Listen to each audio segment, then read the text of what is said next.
আপনাদের মাঝে। তো আজকে আপনাদের সামনে একটা এক্সারসাইজ করব। তো এটা ছোট্টখাটো একটা এক্সারসাইজ, কিন্তু এটার উপকার অনেকই বেশি। তো আসনটির নাম হয়েছে বজ্রাসন।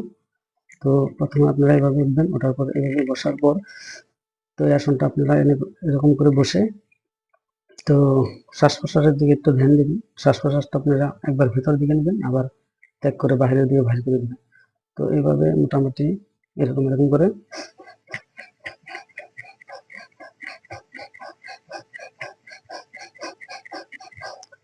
করে মোটামুটি 50 বার করতে হবে। তো 50 বার করার পর আপনাদের যদি ছোটখাটো তলপেটের কোনো ব্যথা অনুভব থাকে তো সেটা ভালো হয়ে যাবে মোটামুটি। তো আপনার তারপরে আরো একটা উপকার আছে এটা। তো আপনার রাজহাড় যেটা মেরুদণ্ড, সেটারও অনেক উপকার হয় এই আসনটা করলে। তো আজকের মতো এখানেই। তো পরবর্তী সময়ে আবার আপনাদের সামনে দেখা হবে। ততক্ষণ পর্যন্ত